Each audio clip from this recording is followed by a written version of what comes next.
Remember, guys, we are a leftist podcast, so let's perform accordingly here. Yeah.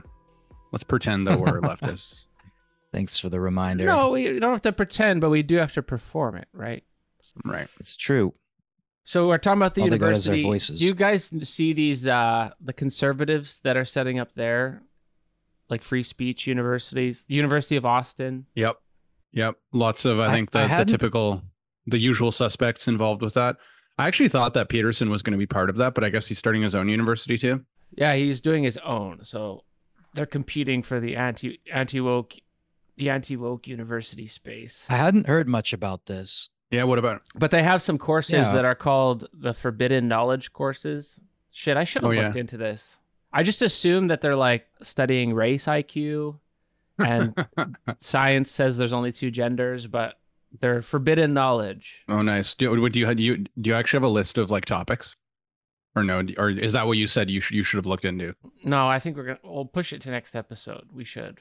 So this is a university that Elon Musk has donated $100 million to open. That sounds, I didn't know that. That sounds right. This is what The Guardian is saying. Elon Musk spends $100 million to open a new university in Texas. That sounds right. Yeah. Tax filings show Musk's charity, The Foundation, seeks to establish primary and secondary STEM school in Austin. I'm not sure if that's the same thing. It's a university in Texas. Yep. Like Larry Summers is involved.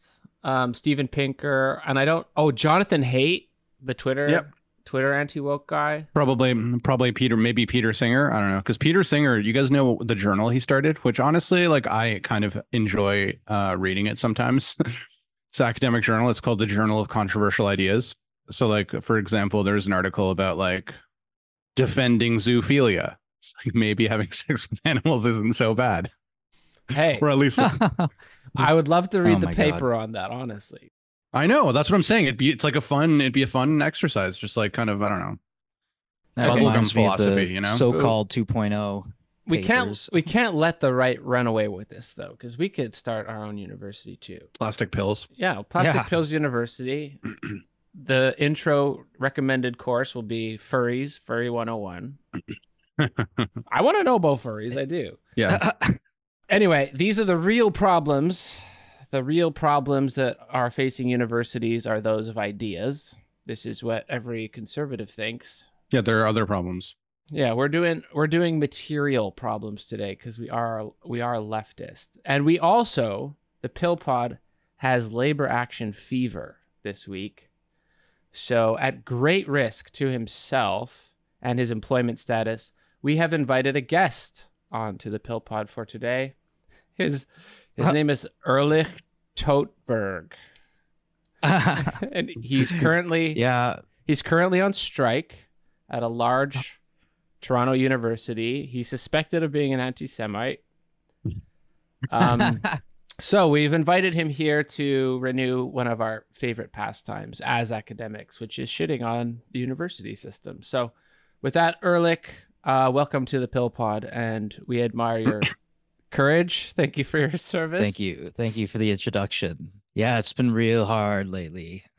Yeah, we've been on strike and it sucks. Not feeling too good about the whole thing. Yeah, I was and just to take away the spotlight from you, I almost went on strike, but at the very last minute I didn't. I was ready averted. A narrowly averted strike.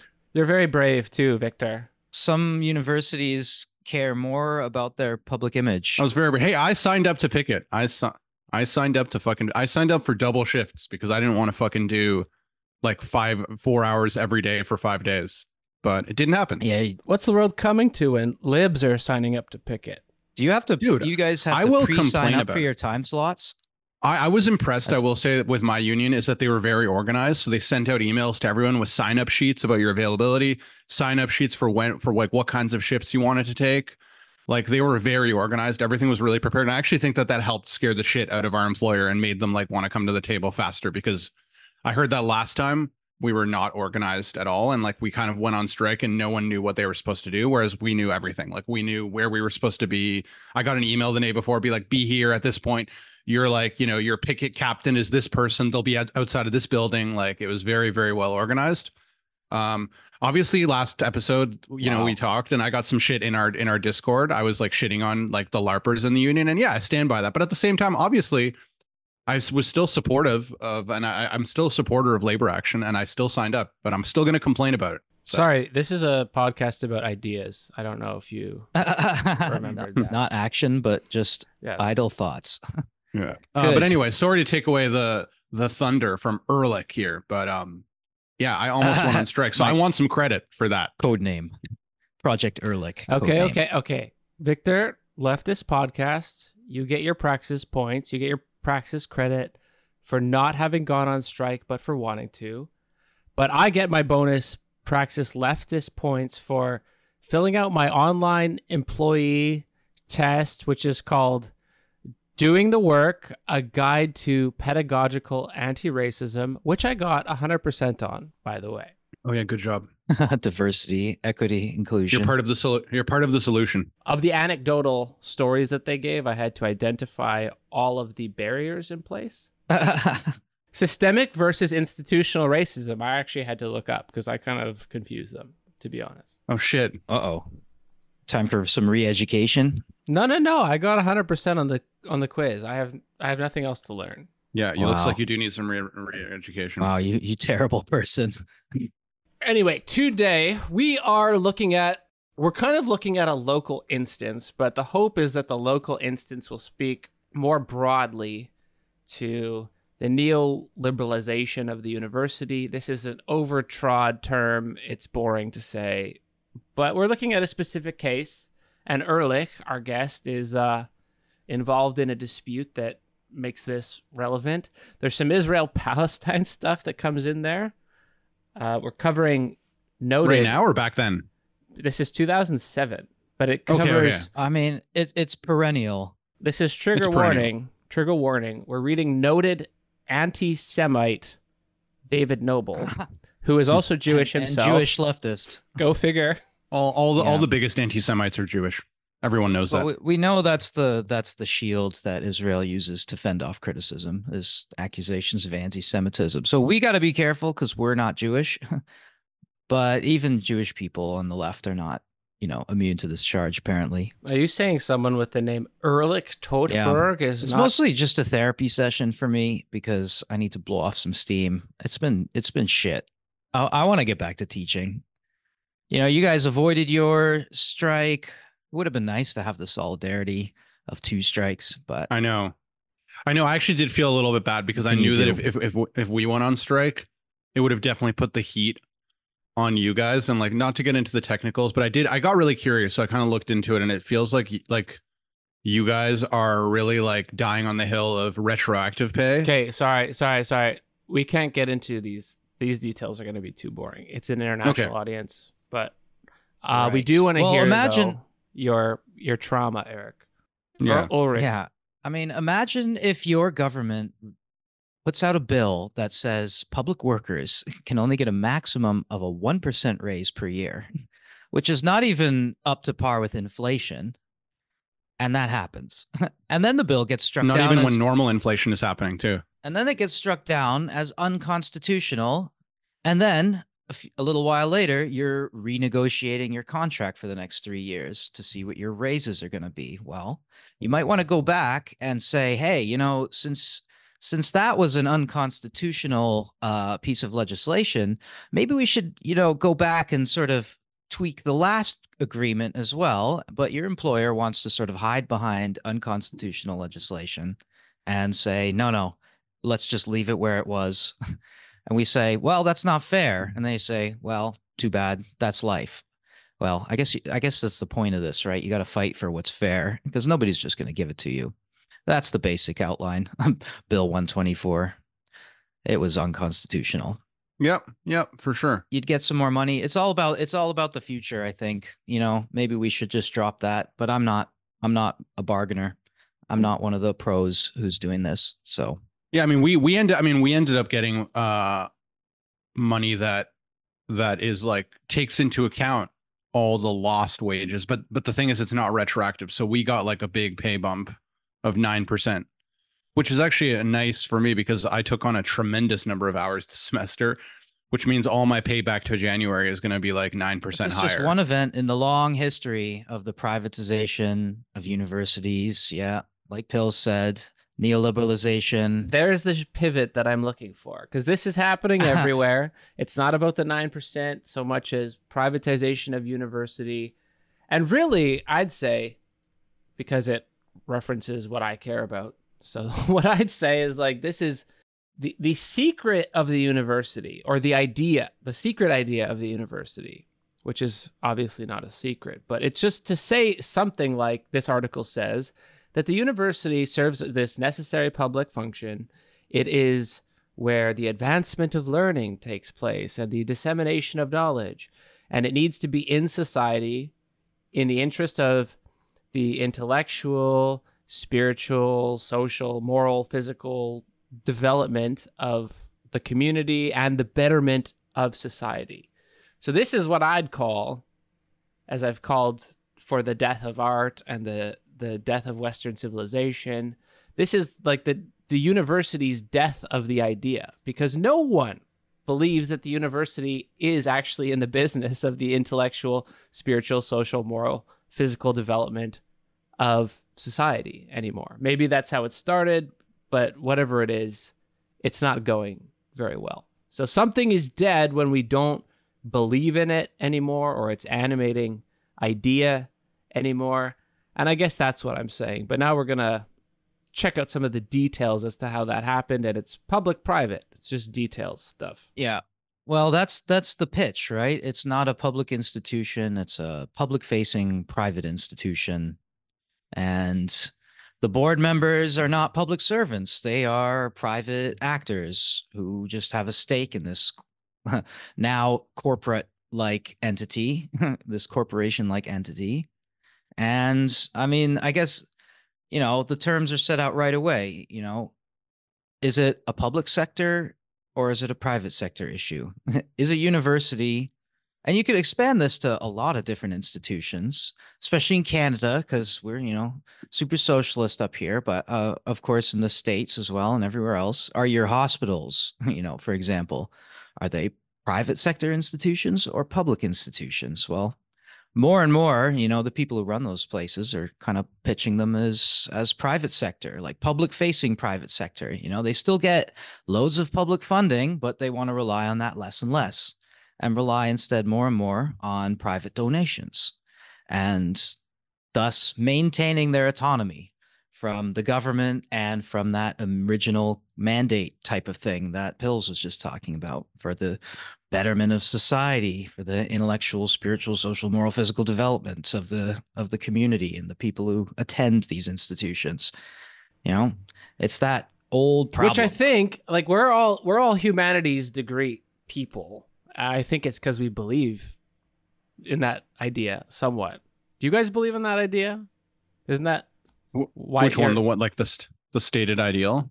Yeah, like we care about ideas because it makes people better. Yeah, like what the university is for. Do you believe in its purpose and its objective? Yeah. Advancement and dissemination of knowledge, for example. That's what we do, right? That's what we do on this podcast in a way. I love when the light goes on in a head of a curious student, and there's only like 2 of them per semester, but you get them, and that's like, it's euphoric. Yeah, I mean, I do. At the end of the day, I do. I have complicated feelings about what the university is for, but in general, I would say that I do, despite like some complicated feelings. It's hard not to, because then it's like, what else are we doing there? It's not like working for a big company and we're unionized. And of course, maybe we look at our function in that place as just to sort of, make a living. And we deserve to be paid for our work, and our work is valuable, and we have to argue that to the employer. But it's we have this additional element working at a university, that it's also sort of for this public good. That's what it's supposed to be, right? It's a public good. It's non-profit. It's supposed to be a non-profit institution, and we're doing what we do for the public good, not just for private gain. So we're arguing both for our value to the employer, and we're arguing that, the university as a whole, with us as a part of it, has this mission. to provide education and yeah, higher institution of higher learning, as it's called, right? So I mean, it's hard not to argue that way. But more and more, it feels like, it's a degree mill, and we're sort of just workers, employees, and the students who go to universities are just customers. They're customers purchasing a product. And what is that product? I don't know. It's a degree at the end of it all. They're purchasing this degree. It's a product. So we're just manufacturing degrees. And all of our teaching is this big song and dance that sort of legitimizes this awarding of credentials at the end of whatever 4 years, however long it is. So Yeah, that's a pessimistic vision. I mean, I agree, but so like when I said I had complicated feelings, part of it is just my awareness of sort of the material constraints, because like it annoys me that universities become a bit of a degree mill and we have so many students who don't care. On the other hand, if we weren't a degree mill, like if we weren't fulfilling that function, then we wouldn't be able to justify the number of graduate students who have an opportunity to go and study these things, right? So if you made it like, because it's like we need a reason, like we have to be doing something. So so the fact that we're doing mass education, right, like on this kind of mass scale, these big public universities, well, then we can justify, well, we need more graduate students, right? So it's kind of like a Ponzi scheme a bit in that way, where it's like we need to justify. But on the other hand, that's like the part that's kind of bad. It's like, well, we're just a degree mill helping to create these, employees. But if we weren't doing that, then like, do we think that there'd be this much opportunity for graduate students to pursue what they want to pursue? Like, no. I mean, that would just be a fantasy, I think. Like you have to have something to pay for, right? Like justifying the other thing, right? It would become more elitist, right? So if it was more disseminating like excellence in universities and like trying to find only the students who are really enthusiastic, well, then it would become a way more elitist institution, right? Because you'd be way more selective. So it's kind of catch-22. It's like either you're going to be a degree mill and you're going to let a lot of people in, or it's going to be like this elitist place, right? Or the University of Boston. And the fact, yeah, what'd you say? Has a specific or the University of Boston. Agenda. They're selective. Sure. Yeah, where they have a very particular political agenda, right? Because universities are often cast as this like bastion of wokeness. We've talked about this before. And so they often get targeted, right? Like when the Israel-Palestine conflict emerged, or even earlier when the, Ukraine-Russia conflict emerged, like who are the first people to step up and say, this is partially NATO's fault, but we want to blame it all on Russia. And they want to have this sort of nuanced and historically informed take. And those were probably, university grad students, professors, people who've been university educated saying, hey, look, like this isn't as clear-cut Russian aggression. That there is a role that the West has played in provoking Russia here. But that narrative gets spiked by the right-wing media and even by the center left. It's like, no, you can't complicate things, right? We need to send arms to Ukraine, Lockheed Martin, come on in, simplify it, like us against them. Same thing with Israel, Palestine. That's walking right into it and saying, this is an act of resistance, whatever they got hit for. And the universities, again, are the places where this criticism usually comes from. So, of course, they get attacked in the right-wing media. Of course, they're a focus. And I think, circling back to the topic, privatization just makes that easier. It makes, if the universities are a private entity with no public accountability, then it makes it much easier to discipline those kinds of voices and get the university and everyone in it on message, right? And I guess creating a right-wing university is a great way to just avoid all of that. You just have a private university that doesn't have any public accountability, no public mandate whatsoever, and they can just sort of, hire whoever they want and say whatever they want. And that's just free speech. That's just free speech then. All right, let's open up the reading because it's relevant to all this. But a few points to consider. First of all, the university system in Canada, at least, is very different from the one in America, for example, where the largest and most prestigious institutions are private. Yeah. Ours are not. I don't really even know. Do we have private universities? Not really. We do, but none of the major universities. So there's like a couple private ones that are like religious and I think have been granted charters to be able to give out degrees, but like none of them are notable, I guess, if that makes sense. So we are like all the big ones. Yeah. We're rewinding back to 2005, where all of the terms of this debate have already been in place since then, to a real one. David Noble, RIP, he's dead. Mysterious circumstances? There's some conspiracies around that. Anyway, not widely known. He writes about the Canadian University in this context and how badly these Canadian universities want to model themselves on the American public universities with their foundations, with their streams of income from private individuals, private companies, corporations, private donors. Israel. Whoop, did I bury the lead? Also, any kind of big corporations, right? It's a donation thing. Yeah, private donations, no accountability. So David Noble's like a left-wing firebrand, gadfly sort of guy. He was also interesting tidbit. I noticed that his doctoral supervisor is actually a bit of a darling of the right wing, of the new anti-liberal right, Christopher Latch. Ooh, really? Oh, interesting. Well, because Latch is a historian, and I would say that Latch has like a criticism of modernity that is not clearly left or right. I would say I haven't done that. I've done some reading on him. It's just that lately a lot of right wing thinkers, like that Patrick Deneen guy that we read, for example, he loves Christopher Latch. Like so, but I wouldn't say that Latch is clearly like aligned with either. No, but it's just interesting. It's a critique of modernity, and it can go both ways, I think. Exactly. Fair enough to say. But anyway, David Noble writes this article. We read it. I'll post it. About how this shift has taken place, at least specifically in Canada. I don't know how well this applies to our English or German counterparts here.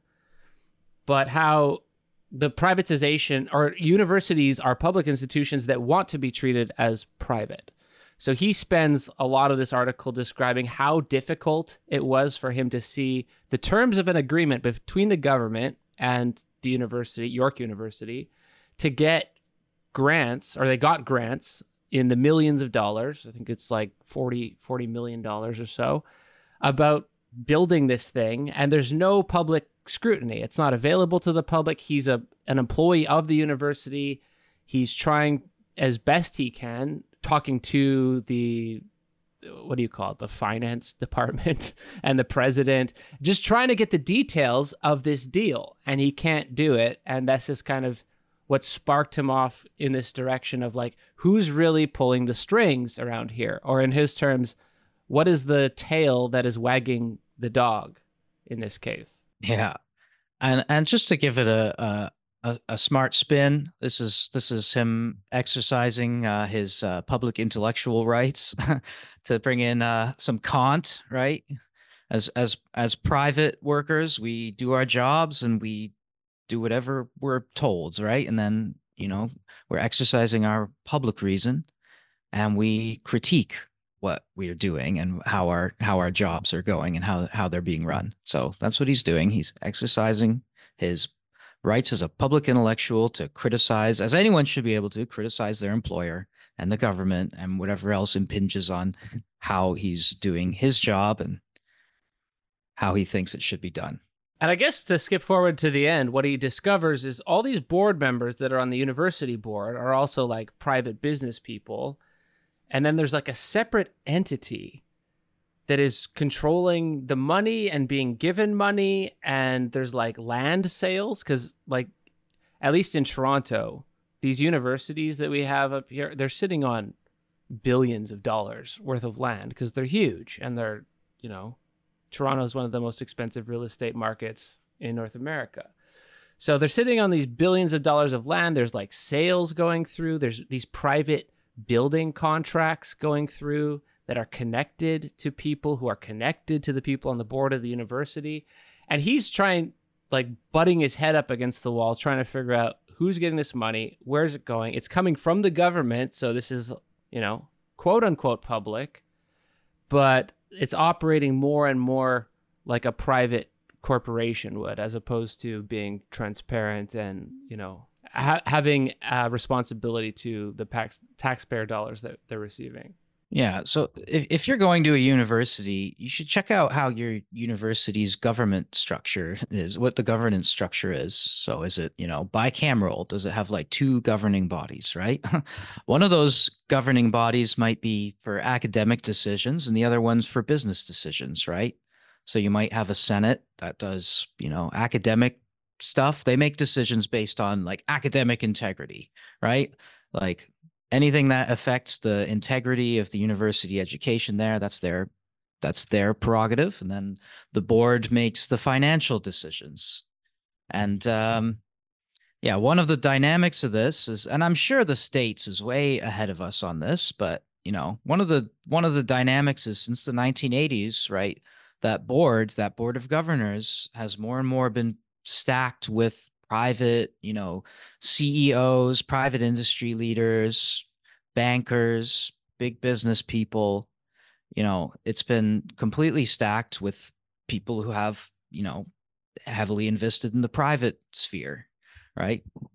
So there's this, that's what we're talking about, this private public integration here, private public partnerships.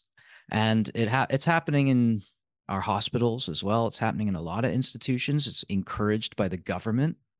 So the government might, initiate some program where they're going to donate so much money to a bunch of different institutions.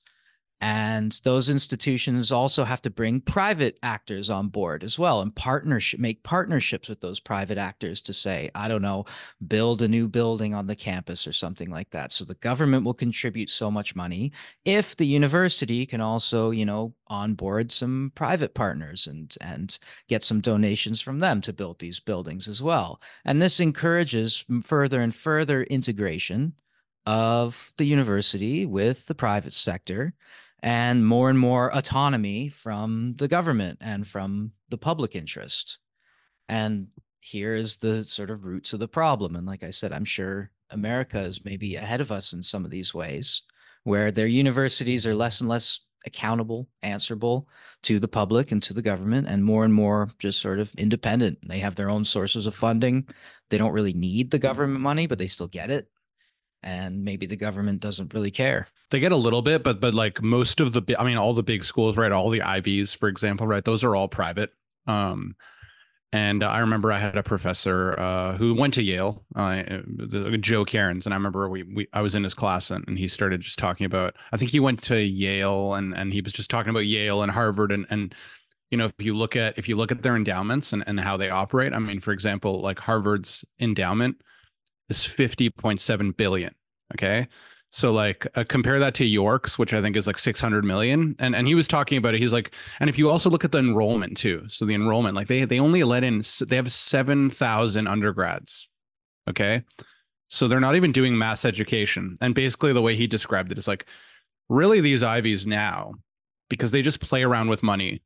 They're really like hedge funds basically with a little side hustle of educating students. Yeah. So totally up in Canada here, we're following the state's lead, right? And yeah, it's becoming much more of a managerial thing.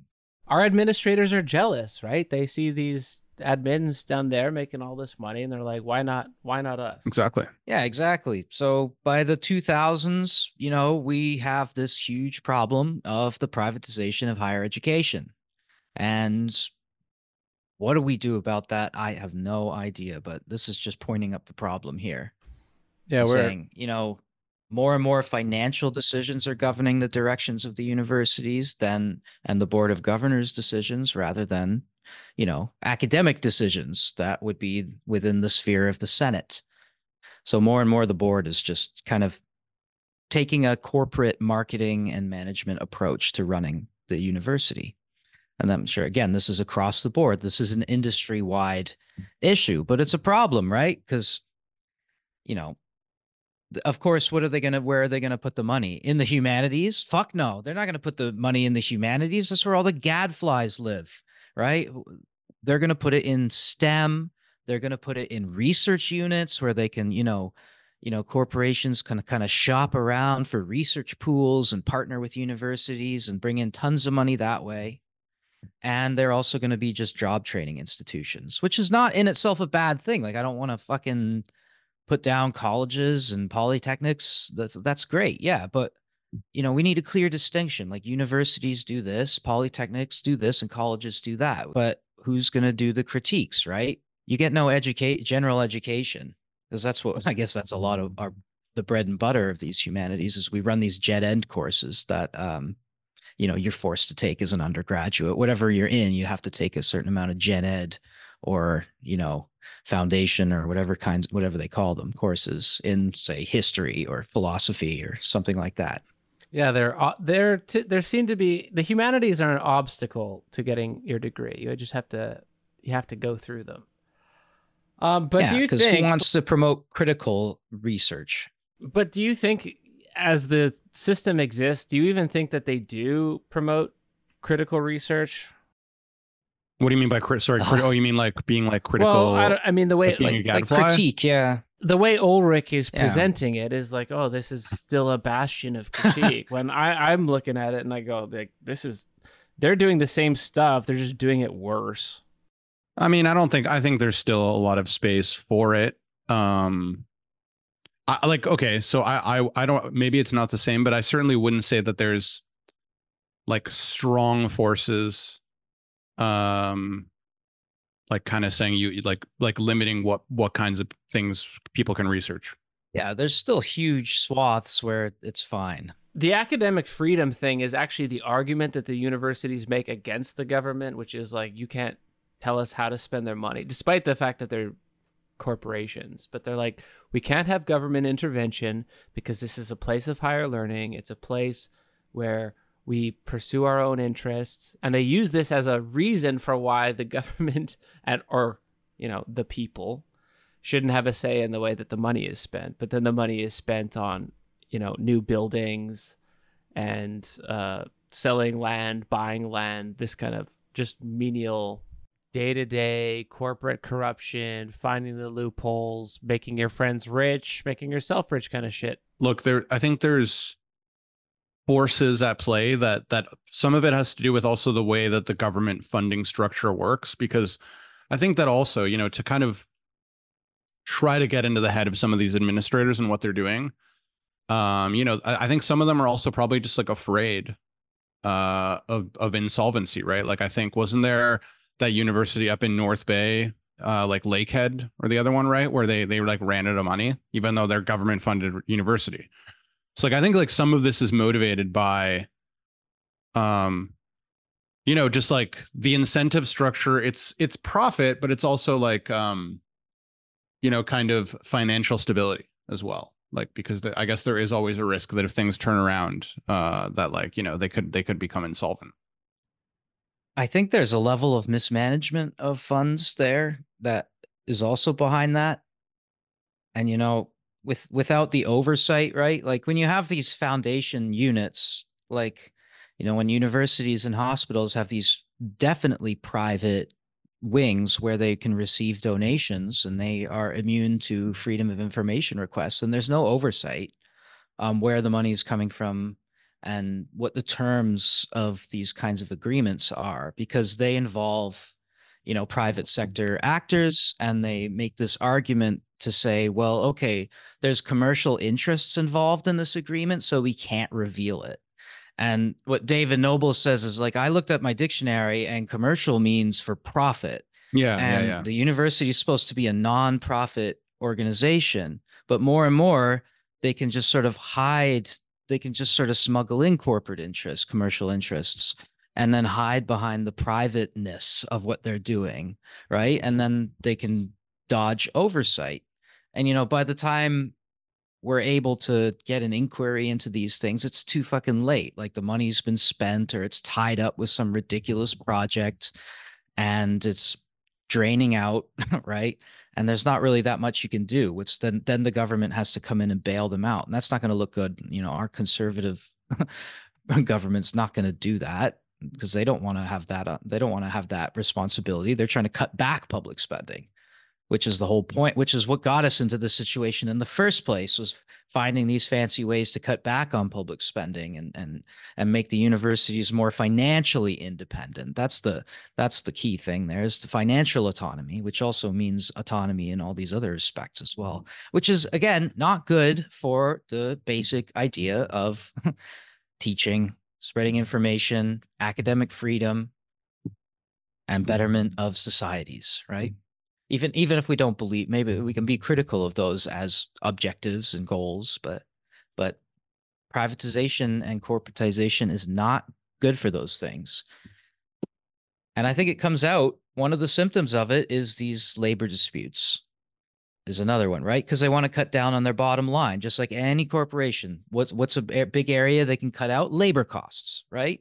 They can stop hiring tenured professors and they can start hiring contract faculty. And then they can try to pay them less and less. At least in Canada, we have access to this thing called the Sunshine List, which just gives you anyone who's making more than 100. Is it 100K? Yeah.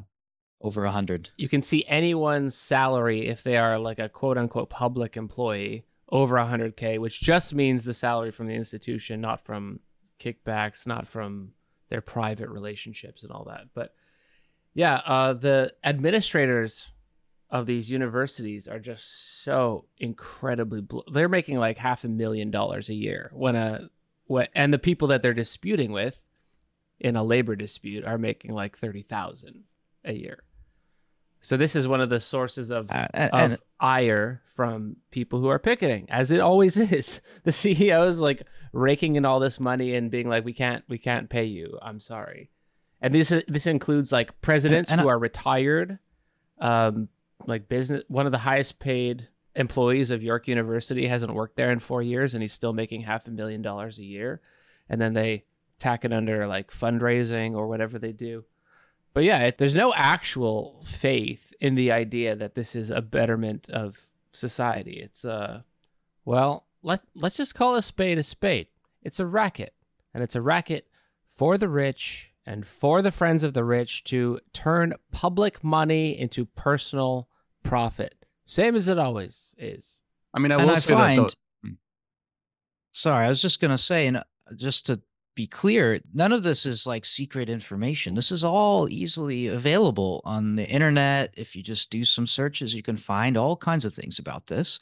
It's just there's a huge difference between the information being available and having the desire or even knowing to look for it, right? Like if you don't know what's going on, then how do you know what terms to search? How do you even know to look for information like this? Well, it's all out there. It's on the internet. It's pretty easy to find. And even if it's been scrubbed off, you just go use the Wayback Machine and you can get like the screenshots of the internet before it got taken off. You can find stuff that's not there anymore. It's all out there. It's just knowing to look for it and having the sort of ideological like desire perspective that will bring you to look for it. The strategy is the overproduction of information, right? Because none of the objections to the university are bloated bureaucracy. It's like they're making us too woke. They're making you do DEI trainings. Like that. Those are the objections, which don't impact the university's upper crust at all. Well, those things are connected too, because like that also creates like more justification for more administration. I'm not saying that it's the most important thing. Yeah. But obviously, like having an entire new department that's dedicated to DEI, it justifies. It's like, well, we need to hire this many more people who are specialists in DEI and like DEI departments for every single faculty, every single department. And it's like, well, that's money that's no longer going to TAs, no longer going to educators, right? That's going more to bureaucracy and red tape. I agree in principle, but the public consciousness, like the public, I think in general over the last 15, 20 years is turning against institutions, this one included, but they do it almost always for the wrong reasons. Like, the enemy is not the DEI enforcement officer who is making $60K a year to make stupid quiz videos that you have to go through. They aren't making bank off of these clandestine transactions. It's the investment firm with the controlling interest in the contracting company, with a board member who is also, surprise, a university board member. And none of these people have any sort of vision for the university at all. Yeah, that's that wokeness stuff, that wokeness on campuses is exactly the ideological smokescreen I was talking about that allows this privatization to then go on behind the scenes, right? When there's big clashes between, like, pro-Palestinian and pro-Israeli protesters, for instance, right? Like, I don't think there's big groups of pro-Russian protesters running around on campuses. That would be a little bit just out of left field, but there are a lot of those other clashes I just mentioned. And then again, those become pretexts to limit the use of space on campus, install security cameras, hire more security and surveillance and police, right? So again, just like the DEI thing, these things become kinds of pretexts for control and power, and basically just, sucking authority upwards away from the kinds of collegial collective governance and up to, more top heavy managerial style, corporate style government or management, right?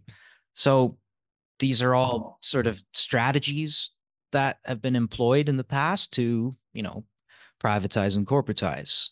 So it's this big package of different rhetorical strategies and different kinds of things that we were mentioning then. Yeah, Erlich, I just wanted to let you know that in solidarity, I just I've been getting these emails from York because I'm an alumni. Of course, I did a master's there, and I got like alumni emails, right, which have to do with funding, and I just unsubscribed. Okay, just in solidarity, so they can't fucking send me emails anymore.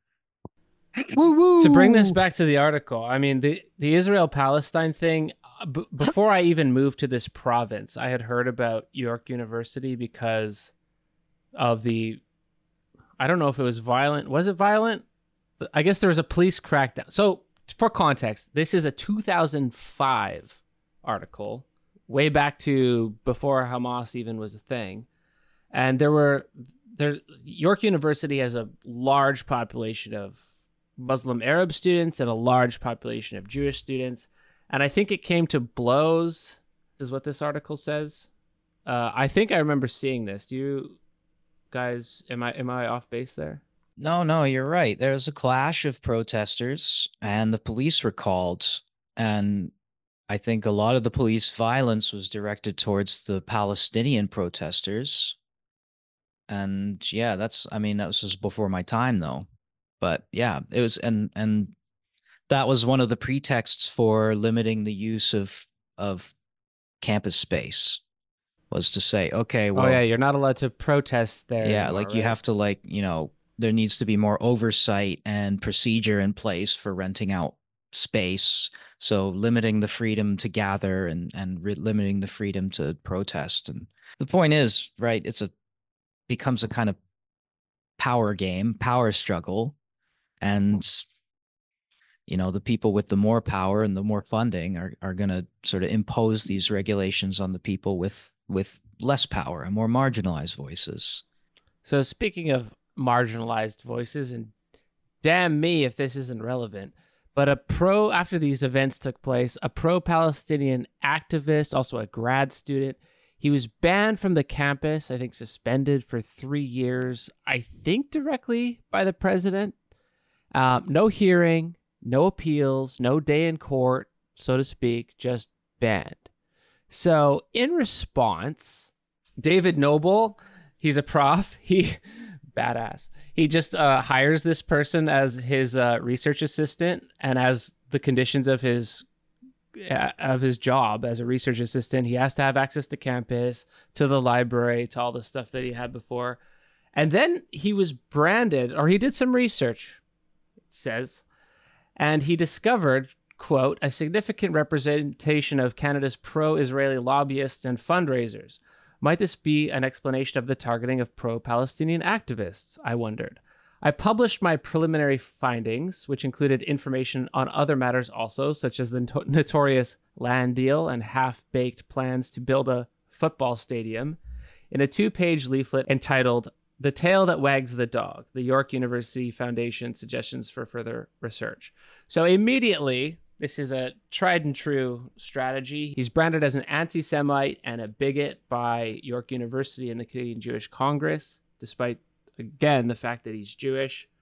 And this kind of chased him up until his death, because they were trying to get rid of him, and he sued the university for basically impinging on his academic freedom for being allowed to publish such things. Yeah, and libel and damaging his professional career and all that. Yeah. Yeah, that lasted many, many years, and it's a nasty thing to get tied up in. Yeah, it dogged him for the rest of his life, and he died quite young of some kind of pneumonia-related illness in hospital, something unrelated. And yeah, it was nasty.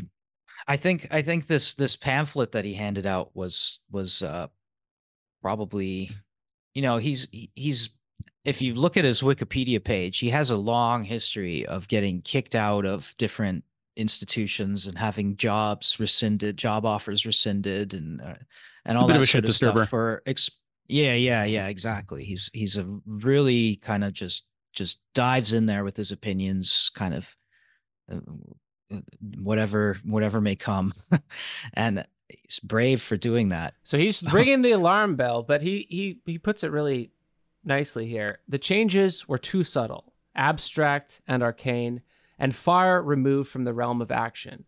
The harsh arrival of this more direct second stage of privatization suddenly renders privatization far more palpable and explosive around opposition and enabling real mobilization on the ground. So he's arguing that, as York University wants to be private, and then as soon as it becomes private, it's allowed to internally police what kind of opinions, what kind of expressions are allowed, especially on a private campus.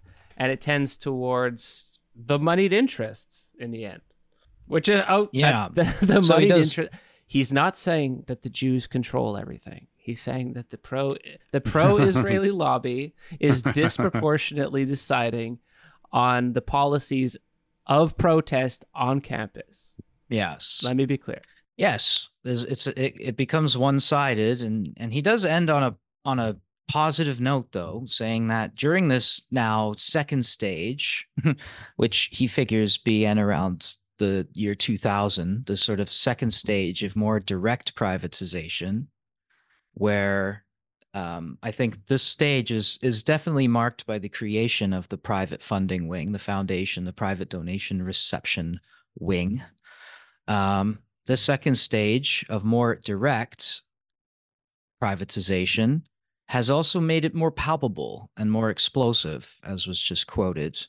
And so people are, what he means is we're feeling it, we're seeing it, we're feeling it, and it's generating more opposition than it did in its first more arcane and abstract phase, where it was, sort of coming in with these government restructurings, and it was really hard to sort of understand.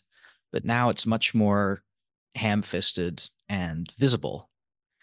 And I don't know if he's really right about that, because it seems like the situation has not changed a whole lot, except for, certain world events have kind of really, it's going to be interesting over the next 5 or 10 years to see what the fallout of all of this is now. But up until now, not much has changed. Up until last year, it seems like, things have been sort of cruising along. Yeah, I was curious how much things have changed, if any. Like how the structure of York works right now, for example, like still the same basic. Oh, the second stage has been continuing apace, right? Like maybe the biggest change has probably been the shift to international students, a huge emphasis on international tuition. But a lot of it has been continuing to, make these public-private partnerships, set up research institutions, and get donations for them. And I mean, the latest Auditor General report details a lot of the sort of crazy spending that's been going on without any returns in sight, without really fully planning out where the money is going to come back from. And it's worrying because I mean, of what Victor said earlier, you know, some universities have become insolvent, filed for bankruptcy because of terrible mismanagement and probably, frankly, embezzlement and abuse on the part of the upper level administration. And, you know, if that's the case, we'll all be out of a job if that happens. and it's hard. It's hard with these. This is the therapeutic part for me, because I mean, I'm in the midst of, you know, being in a labor dispute. It's like, it's hard, you know, you can't really solve these problems from the inside. It's part of a much wider trend. And, you know, we could end up just destroying ourselves and everybody, and then we'll end up with nothing. Yeah, actually, I'm curious. You know, I know that things got pretty spicy up there recently. I don't know if you want to talk about that. Like, I know that there was, you know, the police were called, and could be interesting. Yeah. Ulrich, you described to us what happened. I looked in the news, searched all the news sites for this police intervention. I couldn't find anything on it. So you got to spill the tea for us. No, if that's the case, then I probably shouldn't go into it. Oh man, come on. If I probably shouldn't go into it. Yeah. Why not? I mean, well, it's one I mean, thing. you were there. You're on the picket line legally. You're legally allowed to be on the picket line. Like you're an employee. Well, and you were. Well, you were that's now that apparently is now a question of the legality of the whole strike. That's what I'll say, is that the legality of the strikes and has been thrown into question. Is York trying to argue that it's an illegal strike, or just that where you guys were picketing was illegal? Yeah, I think it has something to do. Well, yeah, I shouldn't go into it, just because I think if you see something on social media about it, I'll talk about it then. But otherwise, I shouldn't go into it. Okay. No. Well, it was in the news though. I think it was actually. I just looked for it. I couldn't find it. I didn't see anything about it, and we got to keep a tight ship. Arrest made outside Toronto. Oh no, never mind. Yeah. Okay. So until such a time as that exists, I don't know why this would not be some sort of free speech to protest an employer, but I can't. Yeah. Not a good idea. Not a good idea. All right, fair enough. We'll keep everyone in suspense, but let's just let that lie for the time being. Well, the one thing that I appreciate about our public system in Canada, as flawed as it is, I only appreciate, obviously, in comparison to our neighbors of the South, is like, you know, for example, where I go, right, like U of T, it's supposed to have some kind of veneer of prestige, right? It's supposed to be like, you know, the #1 school in Canada. But the one thing that I do appreciate, if you look at their enrollment numbers, they actually do start enrolling more people, right? They could have tried, if they were a private institution, they might have tried to adopt a model like a Harvard or Yale and artificially deflate the numbers of students, right? But they're like, well, they have a public mandate to make education available, so they have to, right? I mean, I think the number of undergraduates at U of T is like 44,000. Right? It's like, you know, it's similar to York, I think. A bit fewer, I think, but overall number of students, U of T has more. It's just that U of T has a larger share of graduate students. I think U of T has like 17,000 graduate students. So it's like 17,000 graduates, 44,000 undergraduates, where I think it's at York, it's like 50,000 undergraduates and 5,000, or sorry, 50,000 undergraduates and 5,000. Anyway, so grad. So yeah, grad, exactly. So it's just like, so I do appreciate, I guess, that like, because I do think there's a difference, I guess, circling back to the mission that David Noble highlights when, you know, he kind of bases his critique around that mission statement of York, right? To you know, inspire the hearts and minds and, you know, improve the public good. So that could mean public education, mass education, or it could mean like some other thing, right? It could mean, you know, being a bastion for the best ideas, or, you know, researching things that you know, lead to the common good, right? Like, you know, I know that famously at U of T. Was it insulin that was discovered at U of T? I forget. Like one of those things, right? It's like, so that could be a model of the public good, right? Doing research that leads to, medical breakthroughs. So it depends on what we mean, right? I kind of go, oh, you're talking about this example of insulin from what, like 1910? But who's paying?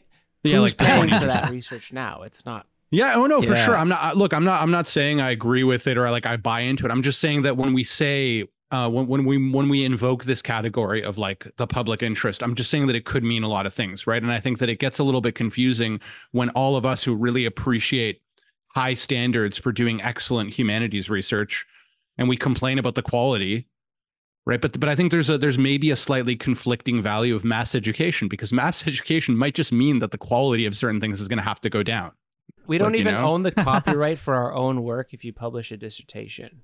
Don't get me started on the journal corporations. The patent for insulin was sold to the University of Toronto for $1, and one of its discoverers, Banting, said, "Insulin does not belong to me; it belongs to the world."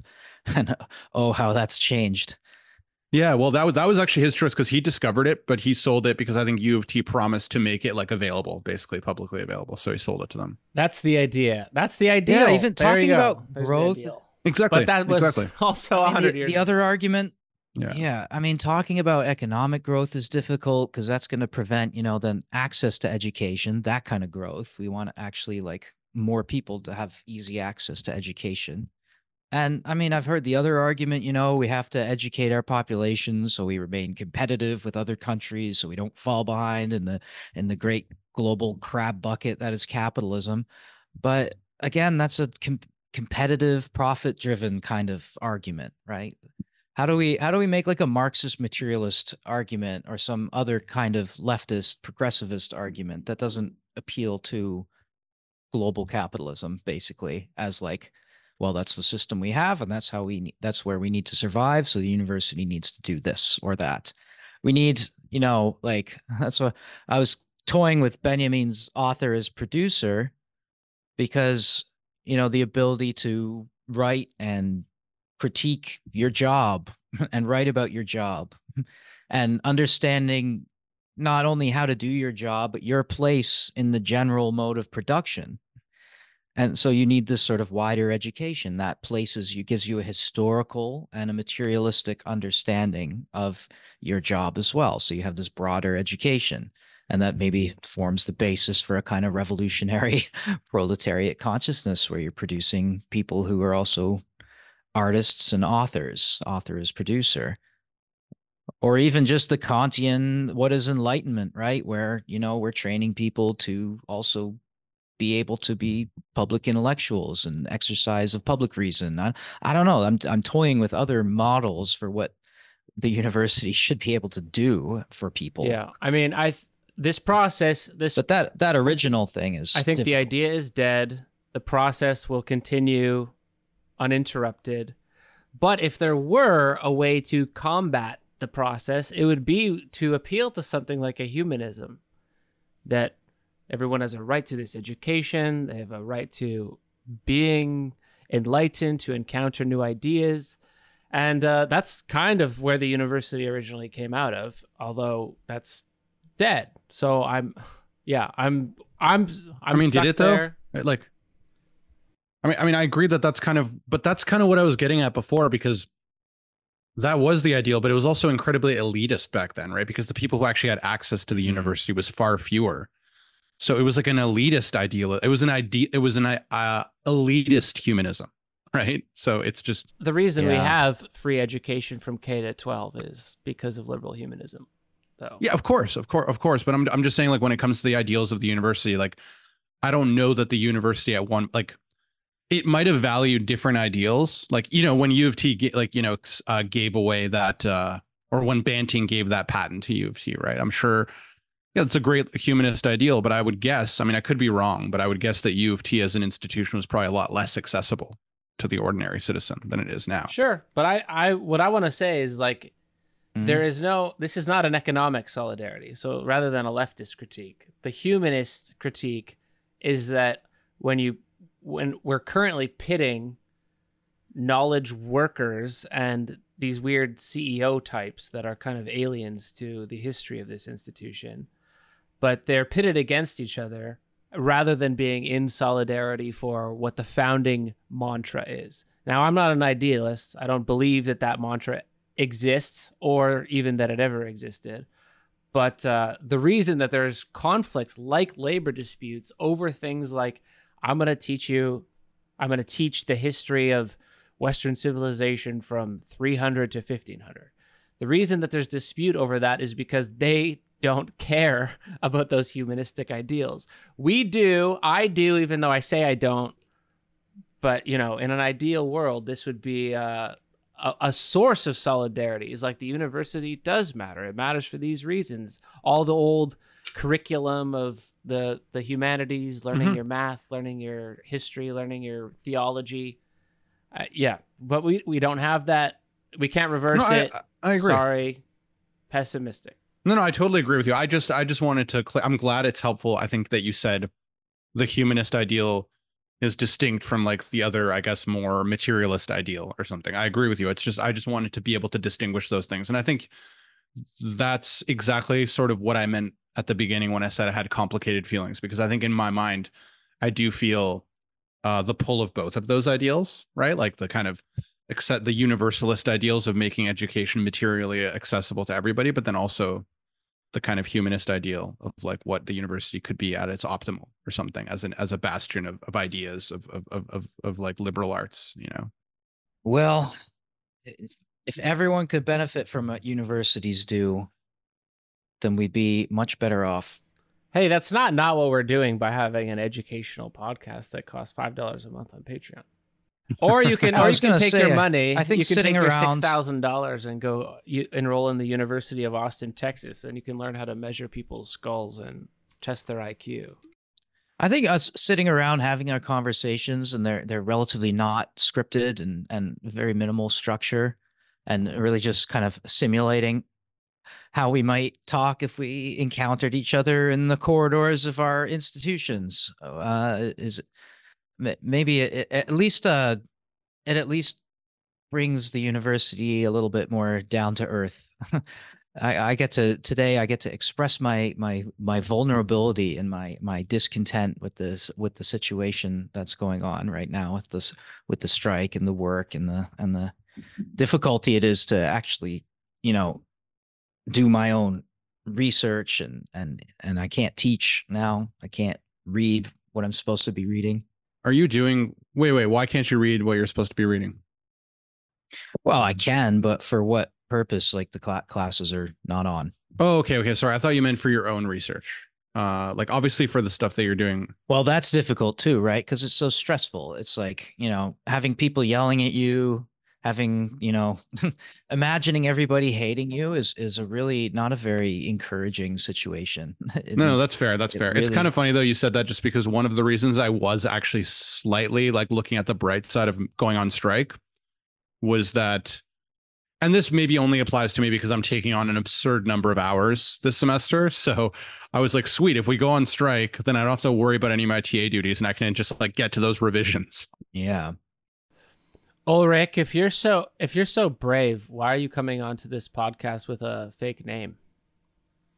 I love how you just sprung that on him too before, like when we started recording, without even telling him ahead of time. Yeah. I'd like to see your birth certificate, Pills. Yeah, exactly. You're gonna have to mask my voice too, like I'm in the witness protection or something like that. How often are you on the picket line, by the way, Ehrlich? Well, I mean, it's only been a couple weeks.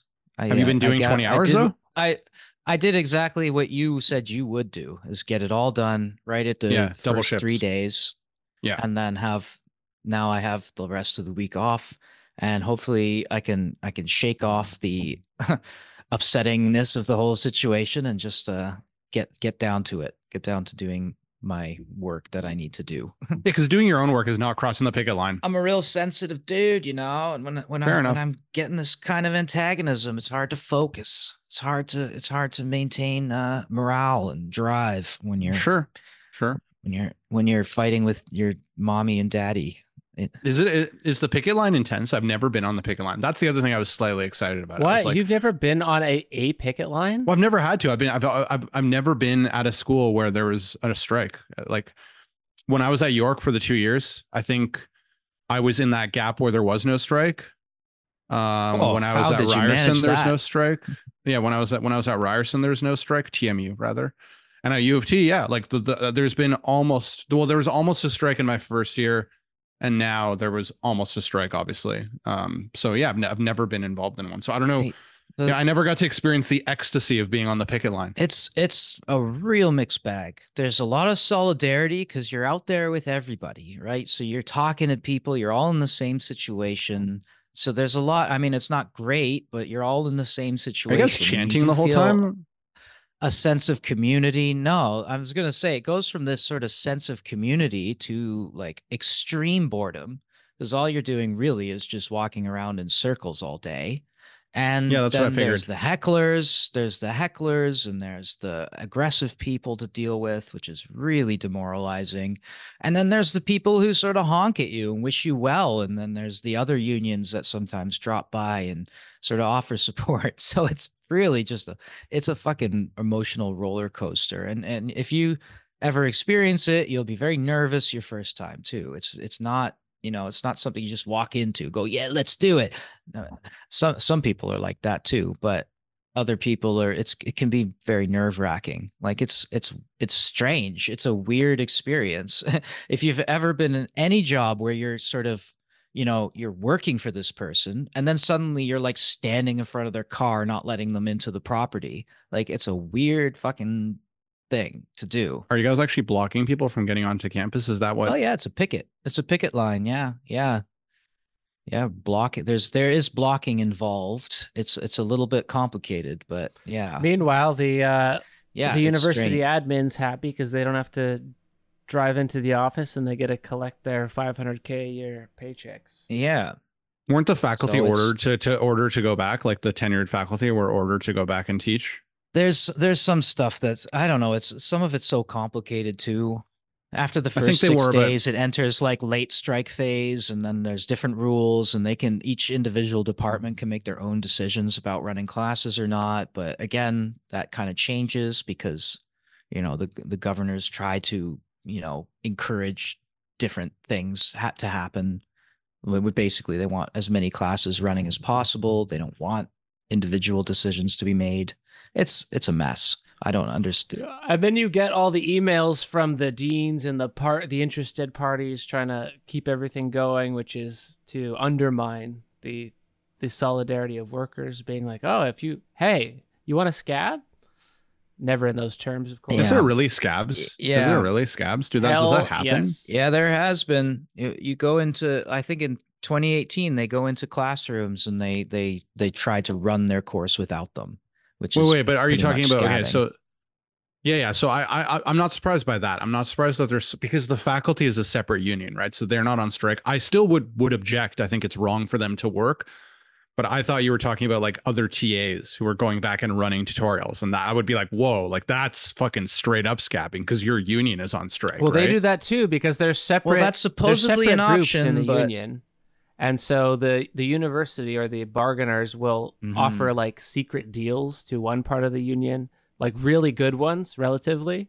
And then if they take it, that takes away like a third of the bodies. So it's really one of the units. It's really a numbers game, and we usually end up losing. Yeah. And then really just any more questions, they're very complicated and I don't really know the half of it. So I can't really say. Yeah, fair enough. Just because I know faculty would like. But I think I heard that the faculty was ordered to teach their class again, but then I think they're going through their own union and like objecting to it, and like it's going to some kind of arbitration that like they're like they can't be forced to hold classes if they don't want to or something. And there's conservative members and more progressive people in every union too. So there's a lot of internal divisions, and it's hard to know who's on your side or what tendency is going to win out. So you never really know. You expect solidarity, but you never know if you're really going to get it. It's a little bit hard to rely on the other units and unions. Yeah, it would have been kind of exciting if we'd gone on strike at the same time as you. because it would have been like really, I mean, it would have shut down most of the school, most of the undergrad students in Toronto would be like not in school. Would have been crazy. Anyway, sorry. Well, Brother Ehrlich, we are not with you in physical presence, but we are with you in spirit. And so far as you can, keep the faith, because you never know. Fight the good fight. The struggle continues. Thank you, PillPod, for this beautiful therapy. It is so hard. Like, even with reference to either the humanistic ideal or the Marxist ideal, it's just so hard because everyone comes to this thinking, what can I get out of it? You know, like, what's the max I can get out of it? And we don't have the sort of class consciousness that's required or that has in the past led to these successful widespread strikes and bargaining movements. And just the fact that, you know, half or the top levels, the top echelons of the university are trying to turn it into a private piggy bank where they can like get building contracts to their cousin and swap land for less than it's worth. It's really disheartening. But if you just think of the ideas being dead, then you can't be disappointed by something that you never hoped to succeed in the first place. Not to mention the lack of bargaining between the employer and employees, and the media bargaining, as they call it, which is just information warfare, basically. Biased information, misinformation. Yeah, it's anyway, maybe I'll be back in 3 to 4 years. You have me back on as a guest. next strike. Okay. Thank you for your appearance here, Ehrlich. And to the rest of you. If I'm not in a gulag by then. I mean, I hope you're in a gulag, because that means the revolution has succeeded. Anyway, we'll call it there for today. Thanks everyone for listening, and keep up the fight. I'll say the truest form of faith is when the faith has no object and you don't even believe in it, but you choose to act like you believe in it anyway. For the future. All right. Peace. Later.